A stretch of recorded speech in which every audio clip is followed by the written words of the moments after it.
Brasil é o país que mais mata ambientalistas. O ranking é da Global Witness, ONG sediada no Reino Unido. A América Latina é a região mais perigosa do planeta para ativistas ambientais. No ano passado, de acordo com a ONG, a Colômbia foi o país que mais registrou violência desse tipo, com 79 mortes. O Brasil veio em seguida com 25 mortes.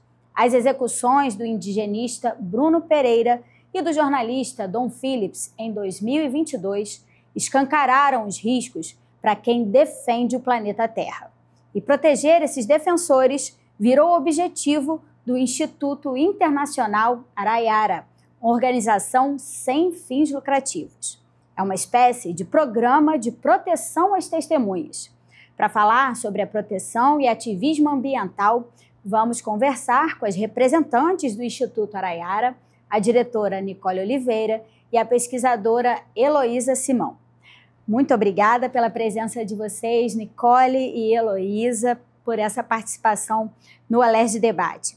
Eu vou começar com a Nicole, antes da gente entrar especificamente nesse tema, né, da proteção aos defensores do planeta. Eu queria que você explicasse um pouquinho sobre o que é o trabalho do Instituto Araiara, quais são os objetivos de vocês. Obrigada, Natália. Obrigada por nos receber aqui hoje.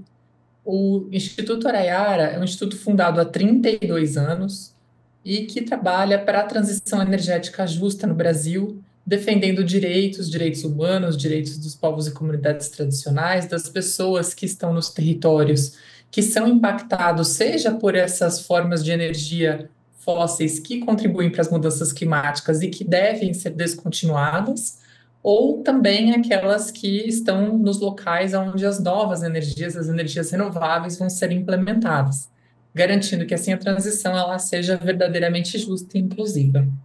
Nós também temos um programa de atuação com comunidades e povos tradicionais, defendendo seus direitos, defendendo a democracia e o direito pela vida.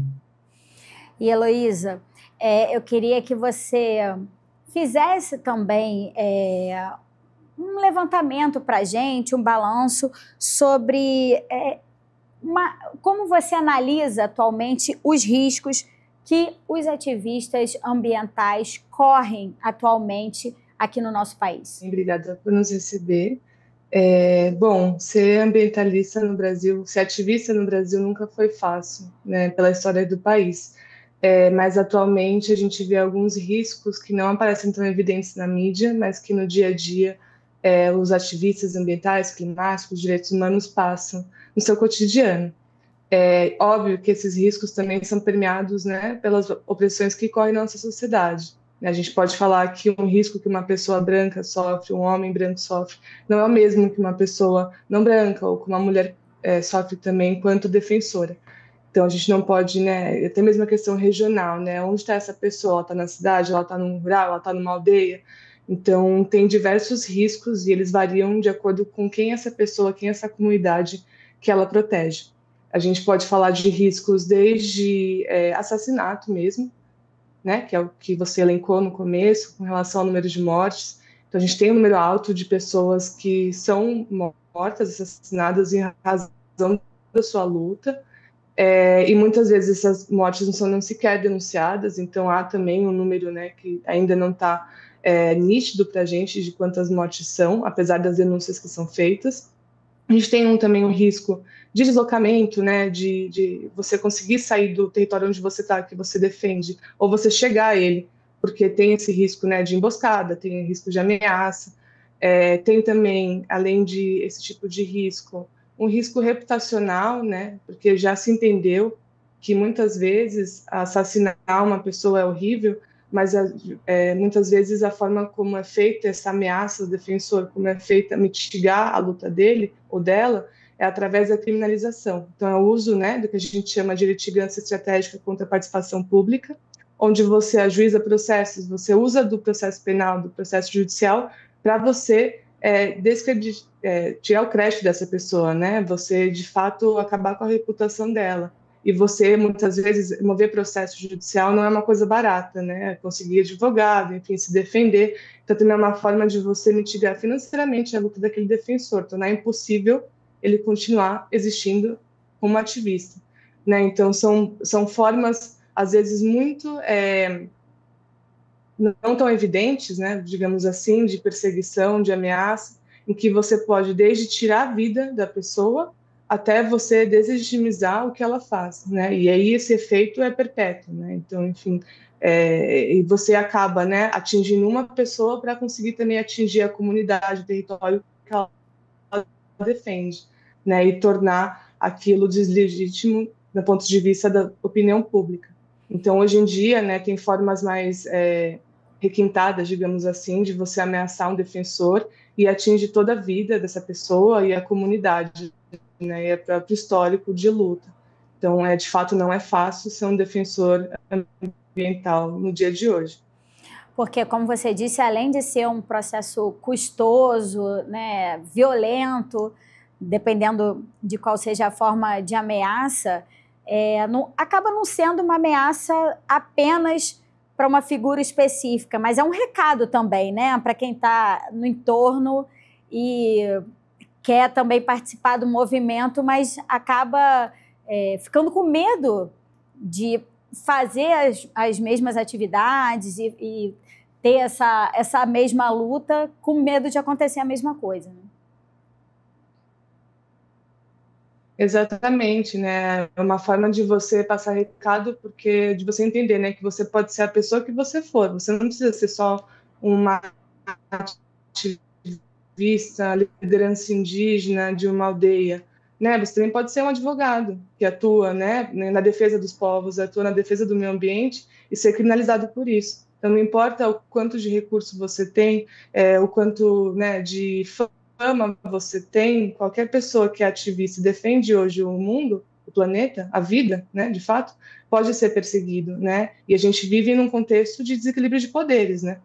Os ativistas, eles dão a vida, né, uma luta existencial, de fato, contra grandes poderes. A gente está falando de empreendimentos industriais enormes, né, de transnacionais, enfim, é uma luta muito desigual.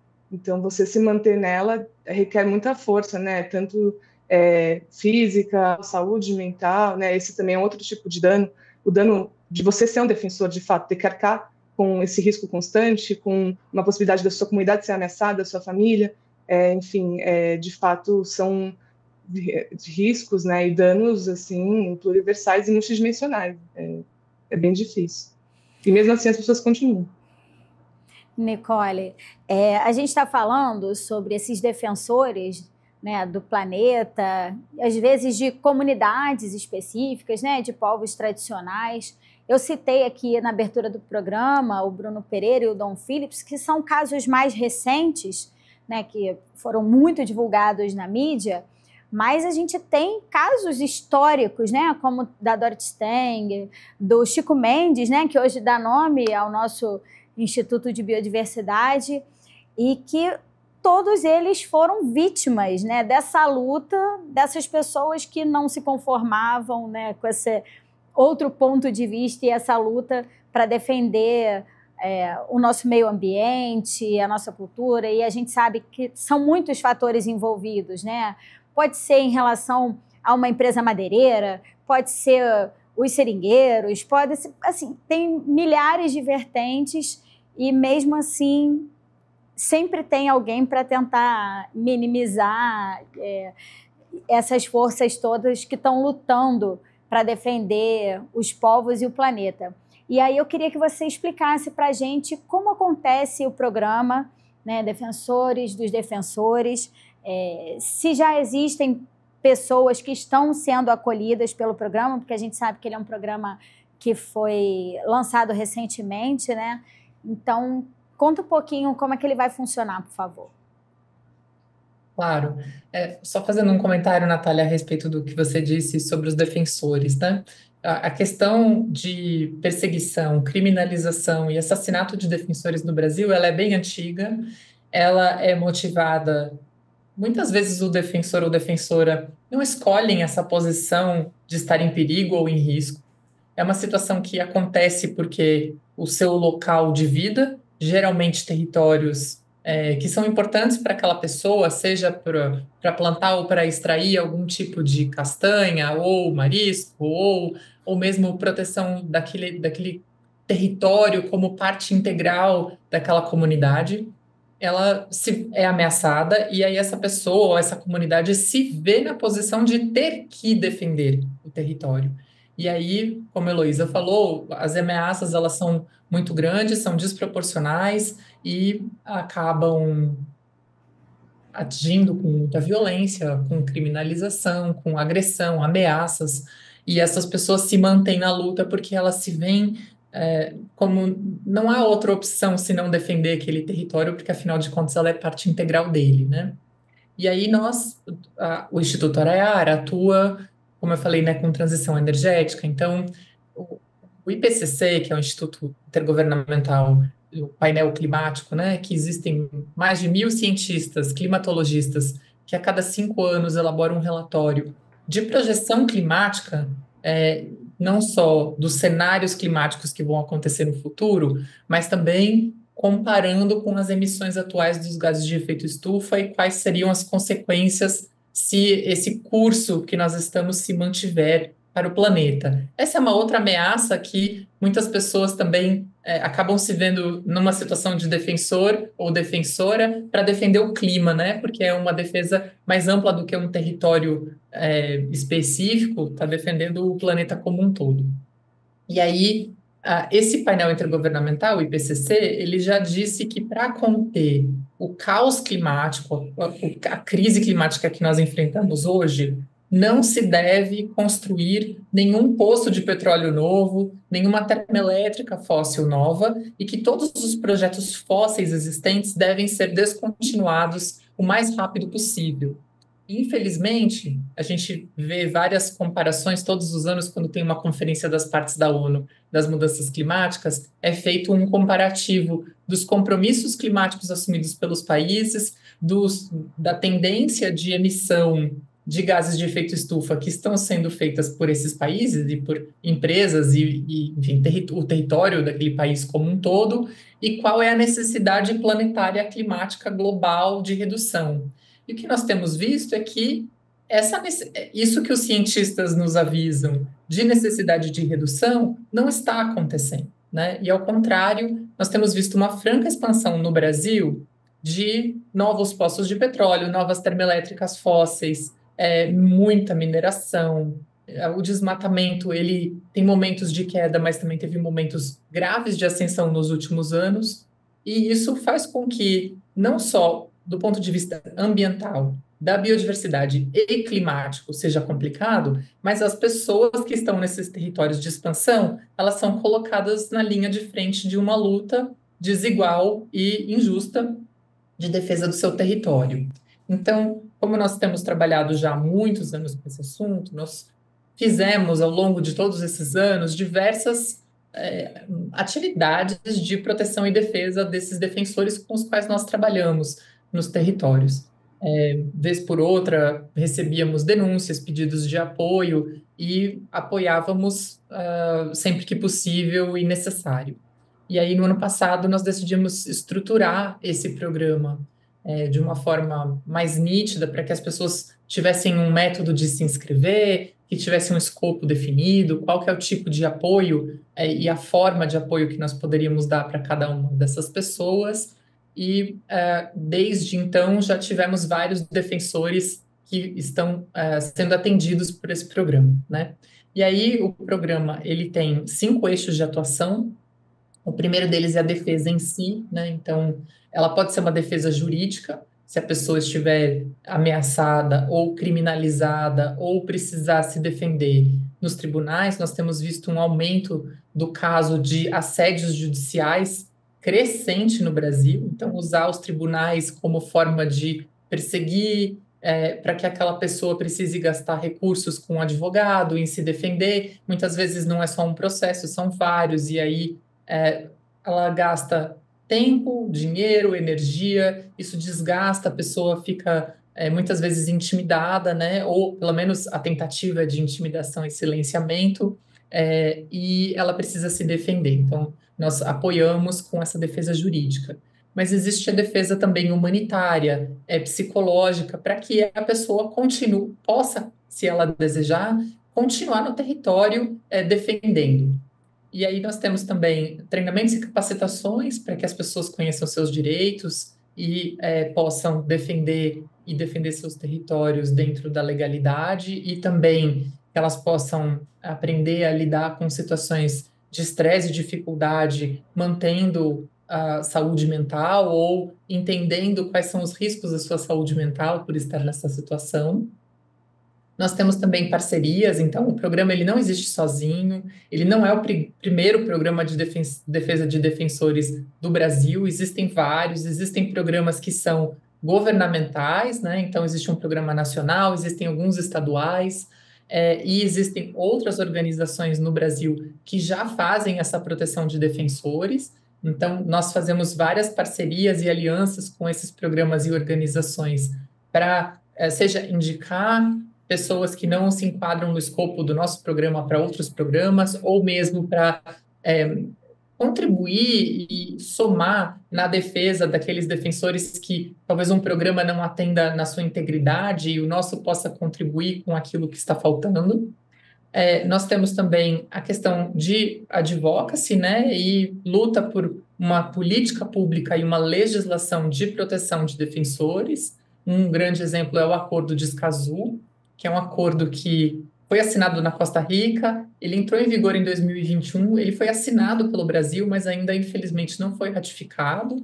Então, esse é um acordo que garantiria o acesso à informação e a participação pública nos processos ambientais dos defensores, né? É bom a gente explicar para quem está em casa que esses acordos internacionais, né, na área de direitos humanos, mesmo que o Brasil assine, é preciso esse processo de ratificação, muitas vezes tem que passar pelo Congresso Nacional, né, para ter força efetiva, né, de norma e de lei para ser implementado aqui, só porque a gente às vezes fala usando esses termos que são um pouco comuns para quem está em casa, mas é importante dizer que mesmo que o Brasil tenha assinado um termo que é importante na defesa dos direitos humanos, ainda existe um passo a dar para que ele realmente tenha validade no nosso território, né?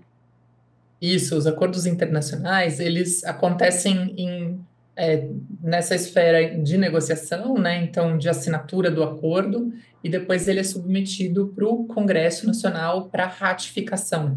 E o Congresso deve aprovar no plenário ou nas comissões a ratificação desse acordo. E, infelizmente, desde a assinatura dele, o Congresso não tem pautado como prioridade para a ratificação, né? É uma discussão muito importante que defende as pessoas, garante a participação pública, todo mundo só ganha, né? Ter participação das pessoas dos territórios no processo de discussão de licenciamento ambiental, nos processos de tomada de decisão que impactam o meio ambiente, é muito importante porque você evita que o conflito aconteça na ponta depois que o licenciamento foi feito ou depois que o projeto já está sendo implementado, né? Então, garantir a participação efetiva, né? Não só uma audiência pública de faz de conta, mas uma participação real de escuta e de talvez até troca mesmo de informações, decisões, e que a decisão possa ser tomada conjuntamente, é essencial para evitar que o conflito aconteça. Heloísa, e a gente também chegou a mencionar aqui essa questão do Brasil ser, né, cabeça nesse ranking triste de vítimas entre os ambientalistas, ativistas ambientais. E outro aspecto importante nessa divisão é que no nosso país a região norte também se destaca ainda nesse contexto por ser a região em que a gente vê mais casos, aí não sei se pela proximidade com a floresta amazônica, né, que realmente tem muita gente envolvida nessa situação, mas a Nicole chegou a mencionar recentemente a atuação de mineradoras, de empresas de petróleo, que são realmente forças enormes e é difícil lutar contra elas, né? por que nesses locais a gente vê tanta violência ainda mais do que em outras regiões do país?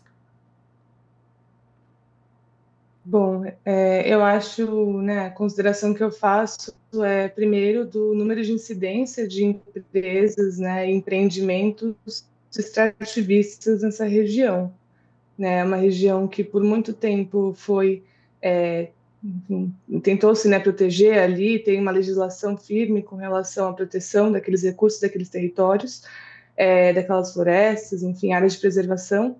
E houve, né, nos últimos anos, um desmonte dessa legislação. Então, a gente tem uma possibilidade maior, né, uma tentativa de desmantelar algumas políticas públicas para proteção e aí aumentar a incidência de empreendimentos naquela região, né?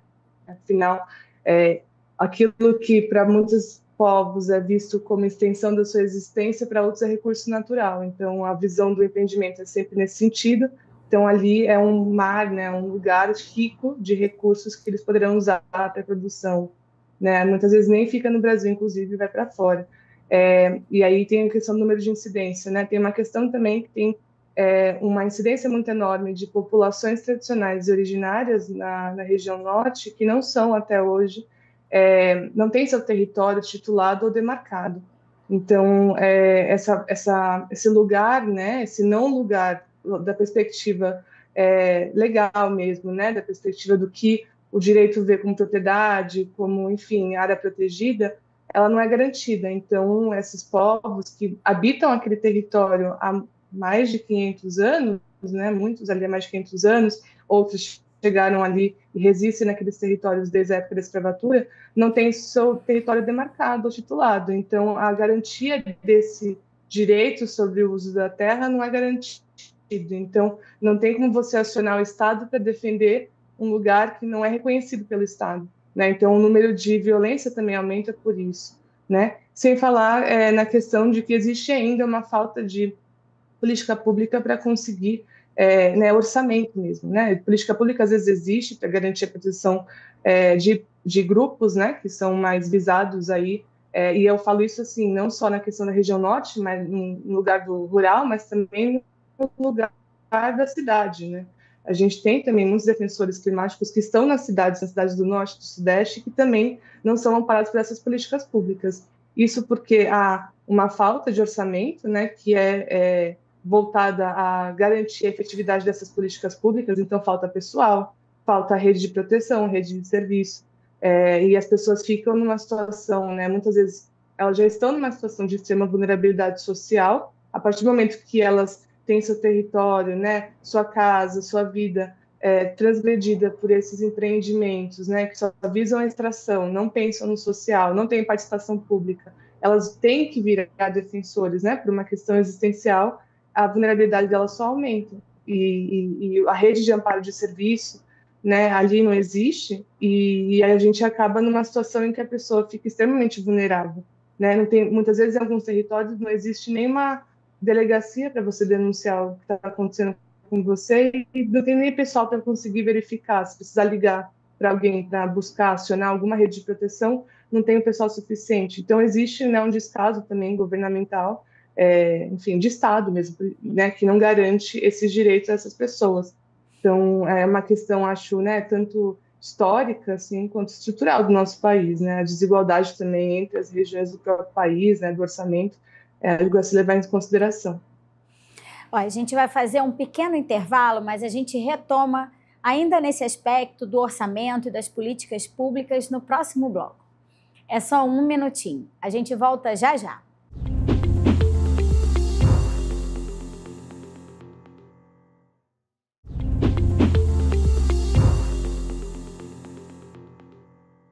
O Alerj Debate está de volta, falando hoje sobre o programa Defensores dos Defensores.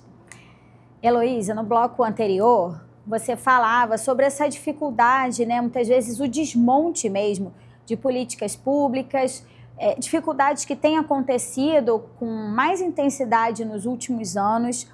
E eu queria, inclusive, falar sobre, ainda nessa questão dos recursos, né, destinados pelos governos, sobre as dificuldades, por exemplo, do IBAMA, do Instituto Chico Mendes, de fiscalizar, né, de muitas vezes punir, né, multar quem está cometendo algum crime ambiental, quem está cometendo uma irregularidade. A gente, como você falou, não tem pessoal, não tem recursos, e às vezes a gente vê até o funcionário desses órgãos ser punido porque está fazendo o seu trabalho, né? Sim, é bem difícil, assim, a situação que a gente está em termos de garantia, né, da efetividade das políticas públicas. Algumas políticas públicas, muitas vezes no Brasil, em algumas temáticas são referência, né, no mundo inteiro. Mas a gente não consegue ver uma efetividade delas por essa falta de recurso destinado à efetividade de, principalmente, políticas públicas ambientais, pela proteção do meio ambiente, proteção de direitos humanos. É uma questão aqui no país. Então, acontece que muitas vezes, né, é um projeto mesmo, né, porque quem decide para onde vai esse dinheiro tem um poder, né, de voto ali, e tem uma agenda política também por trás disso. Então, para a gente conseguir garantir maior efetividade, é necessário que haja uma oposição a essa agenda política que planeja esse desmonte, né? Então, por isso que é importante garantir a participação pública, para garantir que não seja só, muitas vezes, os representantes do governo, isso não é exclusividade do Brasil, a gente também vê isso em outros países da América Latina, né? Quem representa ali o povo, muitas vezes tem interesses contrários a ele. Então, é importante que outras pessoas que muitas vezes não têm a plataforma para conseguir ser eleita e, de fato, prescrever essas políticas públicas, estar ali no executivo, no legislativo, também sejam ouvidos. Por isso que é importante garantir essa participação pública por meio de audiências públicas, por meio de consultas, né? São direitos previstos em tratados internacionais como o Descasu, como a própria Comissão, o próprio Tratado de Direitos Humanos Interamericano. Então, é nesse lugar que a gente demanda, né, não só orçamento público, porque sem recurso nada funciona, a gente vive num mundo, né, em que tudo funciona com base em recurso financeiro. Então, mas antes do recurso, quem destina o recurso são essas políticas, quem desenha essas políticas públicas são esses poderes legislativos, executivos, que precisam também não só ser ocupados por meio da via eleitoral, mas também disputados por meio da participação pública, né, que seja além de uma participação consultiva, mas também uma participação, né, vinculante ali, para que essas pessoas sejam ouvidas também.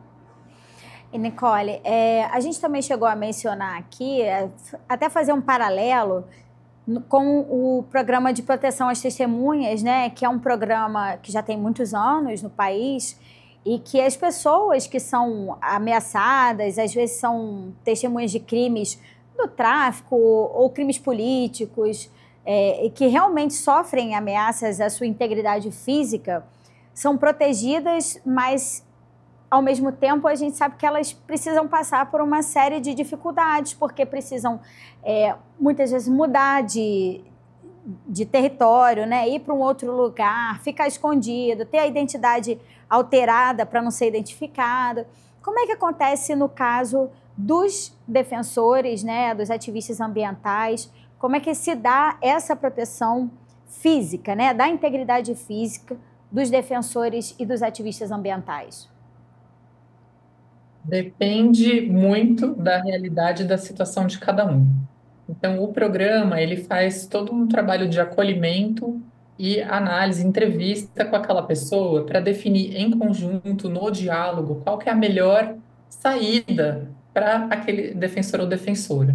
Então, muitas vezes, as pessoas que estão sendo defendidas pelo nosso programa, elas não querem sair do território ou acham que ainda não é o momento de precisarem sair, e às vezes elas acham sim que precisam sair, porque sua casa está sendo alvejada ou porque a sua família está sendo ameaçada, né? Então, vai variar muito de acordo com a situação, né? Mas a nossa experiência é que, geralmente, as pessoas que defendem seus territórios não querem sair dele. Elas querem poder permanecer no território com segurança, né? Com vida e liberdade. Então, nosso objetivo é apoiar aquela pessoa para que ela continue fazendo o trabalho que ela já faz.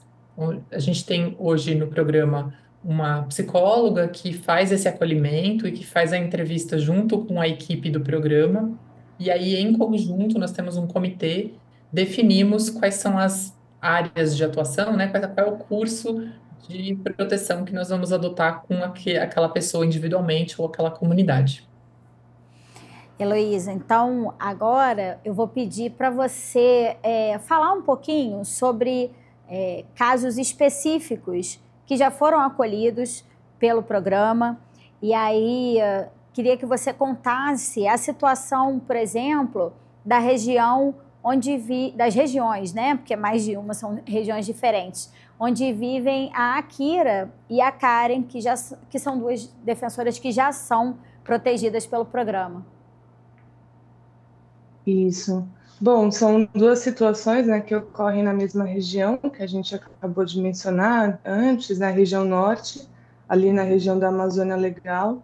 A situação, né, a primeira ali da Karen é a situação do início, né, das propostas e projetos de exploração de petróleo ali na margem equatorial. Ali na região do Amapá, a gente tem uma incidência muito forte, né, de blocos de petróleos que vão afetar a própria continuidade da pesca, atividades pesqueiras naquela região, bem como territórios tradicionais e originários que ali estão. A Karen é uma pessoa que trabalha, né, com essa lugar de formação e capacitação e produção de conhecimento, né, para garantir a informação, acesso à informação dessas populações, enfim, visadas e que vão ser afetadas por exploração de petróleo. E o que acontece naquela região é uma grande atividade de atores políticos e institucionais que visam, né, que são a favor da exploração de petróleo. E está tudo bem, a gente vive num país democrático, né, as pessoas têm o direito de se expressar como querem, mas tem limite, né? E a questão é que qualquer pessoa que ali se manifeste contra, como é o caso da Karen, contra, né, essa exploração de petróleo, que venha levar algum tipo de informação para aquela população que pode ser afetada, e é isso, levar informação para que a população tome a decisão sobre o que ela quer fazer, né, para que ela tenha acesso à informação para depois ser consultado, né, isso é a garantia do próprio direito na Constituição. E existe um grupo, né, um setor que é pró essa exploração, que entende a exploração de petróleo como essencial para o desenvolvimento nacional, e qualquer atividade que seja contrária a isso, qualquer agenda contrária, né, que dificulte essa exploração, seria então uma agenda contra o desenvolvimento nacional. E aí há uma atividade para tentar, né, coibir qualquer manifestação dessa agenda de oposição à exploração do petróleo e na margem equatorial, e que foi o que aconteceu com a Karen, né, enfim, e vem acontecendo com outras ativistas na região, ela não é a única pessoa, e que tem aparecido como um ponto, um conflito-chave, né, de casos de pré-exploração, porque tem muitos casos que acontecem, conflitos que começam só quando o empreendimento se inicia, mas tem essa fase inicial também, né, esses interesses aí, né, tanto o desenvolvimento nacional, econômico, progresso econômico, né, que está no lema do nosso país e muita gente ainda segue por isso, e a questão da sobrevivência, da existência, né, das próprias comunidades que ali vivem há muito tempo e do próprio planeta, né, porque explorando ali a margem equatorial, a gente vai ter não só uma deterioração, né? Enfim, não sou técnica, mas a Nayara acompanha o que está sendo produzido do próprio solo ali, do mar, vai, enfim, de fato afetar a pesca que tem na região, como também, né, mais petróleo para mais indústrias de combustível fóssil, mais emissões de gás carbônico. Então, a finalidade última é você mitigar as mudanças climáticas, né? Enfim, desses defensores, e eles estão sendo coibidos. O outro caso que a gente tem é na região ali do estado do Amazonas. Ali tem uma grande incidência de empresas que visam ali a mineração de vários minerais essenciais para indústrias diversas, e muitas delas são empresas estrangeiras, né? E ali entra diretamente em conflito com muitos territórios indígenas que vivem hoje sob, né, ou estão muito perto de áreas onde recursos minerais essenciais para a indústria da energia, mas também para outros tipos de indústria, estão. Então, ali é um conflito clássico que existe no Brasil, de uma indústria extrativista que quer extrair aquele mineral, tem o poder econômico, tem o poder político, muitas vezes não são brasileiros, ou são, e tem empresa mista com países outros, né, países, inclusive, que muitas vezes defendem, né, a pauta de defensores, defendem a pauta de direitos humanos, mas continuam, né, fazendo o tipo de empreendimento fora do país deles, e ali conflita com o direito ao território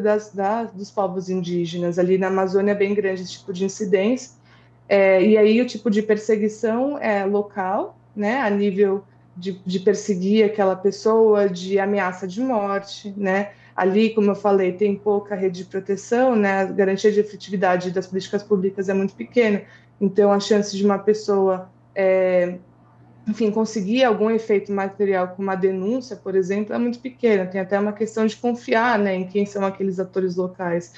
As estradas são de qualidades terríveis, muitas vezes a via que tem é uma via fluvial, que deixa também a pessoa mais exposta. E agentes locais que trabalham, né, enfim, em prol desses empreendimentos, muitas vezes em defesa desses empreendimentos, não necessariamente são relacionados a eles, né, mas que defendem, de novo, essa agenda do progresso econômico, desenvolvimento, e vêm as pessoas que defendem seu próprio território, né, sua existência, porque, enfim, a existência do próprio povo, defendem a demarcação de terras como obstáculos para esse desenvolvimento nacional. Então, eu acho que, em suma, o que gera, né, o que gera conflito aqui no Brasil é esse conflito de interesses, né, o desenvolvimento nacional, o progresso, o extrativismo, o recurso econômico, o acúmulo, e os territórios, os direitos tradicionais, a população, da subsistência de muitas comunidades locais, enfim, que já habitam esse território há muito tempo e que produzem ali uma proteção do meio ambiente, né? Não são comunidades que, enfim, não só pelo seu valor, né, de existência, mas também do que elas fazem com relação à própria garantia de vida no planeta. Enfim, acho que isso é isso. Nicole, a gente está bastante focada nessa questão da região norte, né, por ser um foco expressivo dessa questão, mas a ideia do Instituto Araiara e do programa é ter uma atuação em todo o território nacional, não é isso? Exatamente. Então, o Programa de Defesa de Defensores da Araiara atua em todo o território nacional. Nós temos planos de expansão para a América Latina no futuro, nesse momento, todo o território brasileiro, com um escopo de defender as pessoas que hoje estão atuando na pauta de energia, né? Seja na instalação de projetos de geração de energia, seja na extração, seja biomassa, seja conflitos por conta de agricultura extrativista para biomassa, ou também linhas de transmissão, mineração de minerais críticos para a transição energética, né? Então, o escopo é focado em energia de uma forma bem ampla de compreensão. E aí, você falou até sobre essa possibilidade de expansão para outros países, né, na América Latina. Vocês já têm parcerias internacionais atualmente ou pretendem expandir essas parcerias? Como é que funciona atualmente essa situação? Nós temos várias parcerias, então eu vou falar de algumas, a Heloísa pode falar de outras. Nós temos hoje uma parceria com o Environmental Climate Defenders Collaborative, que é uma organização internacional que apoia defensores e apoia programas de defensores ao redor do mundo. Então, nos apoiam com recursos, mas também com defesa de defensores diretamente. Nós temos uma parceria com o CLIDEF, que é Climate Legal Defense. Então, é uma organização também de advogados que também foi fundada por defensores, né, que foram perseguidos de alguma forma e que apoiam na defesa jurídica de defensores ao redor do mundo. Então, eles nos apoiam, por exemplo, com estratégia jurídica, a Heloísa é fellow da CLIDEF e várias outras formas de apoio, inclusive para a COP30, junto com a CLIDEF, nós estamos fazendo um hub de segurança para a COP30 em Belém. Então, nós vamos ter uma casa ali, onde vão ter advogados de plantão, 24 horas, um número 0800, que as pessoas, em caso de emergência ou de necessidade, podem ligar e nós vamos apoiar. E, ao mesmo tempo, antes da COP, nós vamos fazer vários eventos e webinários de capacitação no Brasil e fora do Brasil a respeito do conheça a lei brasileira, quais são os seus direitos. Existe uma compreensão lá fora de que o Brasil, ufa, agora finalmente uma COP vai acontecer em um país democrático, onde a manifestação é livre. E sim, isso tudo é verdade, mas nós também sabemos que o estado do Pará hoje é um estado, como você mesma falou, Natália, é um estado violento, perigoso para ativistas climáticos, para defensores do meio ambiente, e ao mesmo tempo nós temos hoje forças de opressão, né, de violência contra defensores que muitas vezes vêm da própria polícia ou do próprio estado. Então, achamos importante fazer essa capacitação mesmo das pessoas dos estrangeiros que estão vindo para a COP30 no Brasil. Heloísa, a Nicole chegou a dizer que você poderia fazer alguma menção ainda a outra parceria do Instituto, né? Isso, além desses que a Nicole mencionou, a gente também é membro da Aliança Latino-Americana para Defensores e Defensoras de Territórios Indígenas, onde organizações de base comunitária, né, indígena e organizações da sociedade civil unem esforços para garantir a defesa desses defensores, né, que historicamente vêm sendo perseguidos por sua resistência milenar. A gente tem hoje na aliança 7 países da América Latina, dentre eles a Colômbia e o Peru, que também sofrem muito com a questão dos defensores e também em razão dos empreendimentos de energia. E a gente tem dentro da aliança uma ação voltada à incidência política, ao fomento de capacidades para autoproteção e a defesa jurídica desses defensores, porque todos aqueles fatores que eu mencionei de risco, a gente vê que também existem em outros países da América Latina. De fato, ser defensor na América Latina, principalmente defensor de territórios indígenas, é uma experiência comum. Essa aliança traz essa perspectiva. E a Nicole também mencionou a questão da COP30, que acaba sendo uma oportunidade de dar visibilidade não só à questão climática, mas também à situação desses defensores, né? Se vocês estão montando essa base lá para atuar junto nesse momento, é porque realmente é uma oportunidade para levantar e divulgar mais esse trabalho que está sendo desenvolvido, né? Com certeza. A COP30 acaba sendo uma vitrine do Brasil lá fora. Durante as COPs se discute não somente acordos, por exemplo, como financiar a transição energética, né, ou como implementar o Acordo de Paris, mas também é um momento de discussão de proteção de comunidades povos tradicionais, do desmatamento, proteção da biodiversidade. E o Brasil vai estar, esse ano já está, mas especialmente durante a COP, no foco internacional, e é claro que é uma excelente oportunidade para o Brasil ratificar o Acordo de Escazú antes da COP30, dizer, né, se comprometer a não explorar o petróleo na Amazônia e fazer um descomissionamento dos empreendimentos fósseis que hoje existem no país para se investir 100% numa energia que seja renovável e justa. Então, a COP30 vai receber mais de 100 mil pessoas de todo o mundo.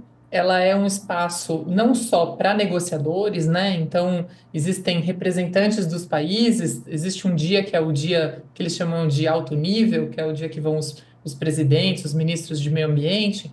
Mas é um lugar, uma conferência que também recebe muitas pessoas da sociedade civil, das comunidades, pessoas que querem aprender sobre mudanças climáticas e que vão para Belém para poder participar dos espaços, ouvir as discussões.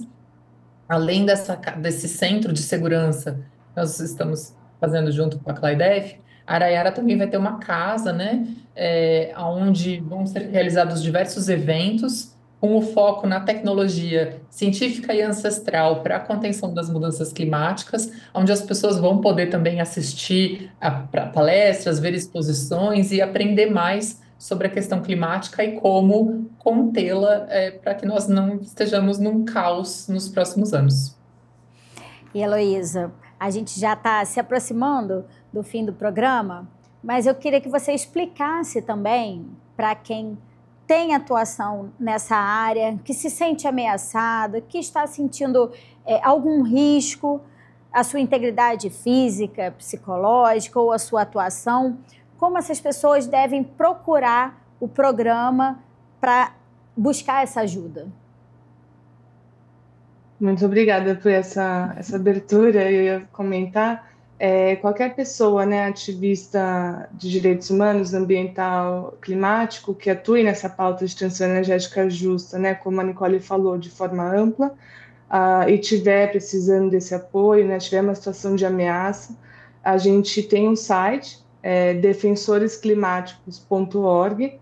Ali no site tem um formulário, né, você clica ali, solicitar ajuda, está bem no início do site, e você preenche, né, a pessoa preenche o formulário, onde ela indica mais ou menos o que está acontecendo, qual a situação, sua localidade, para que a gente possa triar de acordo com os critérios do programa e aí acolher essa pessoa, né? Em seguida a gente contacta essa pessoa pelos contatos que ela informou ali no formulário. Caso a pessoa tenha dificuldade para preencher esse formulário, a gente também tem um telefone que está no nosso site e a pessoa pode contatar a gente por ele, a gente agenda uma reunião para conseguir auxiliar essa pessoa a completar o formulário de triagem. Tá ótimo. Nicole, antes da gente encerrar também, a gente sabe que toda essa estrutura requer investimento, recurso. De onde vêm os recursos do programa? Vocês ainda buscam captar novas parcerias? Como isso funciona? Obrigada, Natália. O programa hoje ele é financiado por pequenas fundações e programas de defesa de defensores, como é o caso do EDC, do CLAIDEF e outros financiadores. Mas é lógico que para nós podermos, o Brasil é um país de proporções continentais, né? Com problemas também com proporções continentais. Então, existe hoje uma grande demanda, nós estamos recebendo cada vez mais inscrições de pessoas que querem ser atendidas pelo programa. Então, precisamos sim de apoio, estamos buscando novos financiadores, podem ser pessoas, indivíduos ou fundações, né? Então, o contato para financiamento também é muito bem-vindo. Gente, eu queria agradecer. Infelizmente, nosso programa está acabando, mas desejando sucesso ao Instituto Araiara, ao programa também. Obrigada, Nicole. Obrigada, Heloísa. Sucesso na participação na COP também. Obrigada, Natália. Obrigada, Natália. O Alerj Debate fica por aqui. Se você quiser rever esse programa, acesse as nossas redes sociais e o nosso YouTube. TV Alerj, o canal do povo.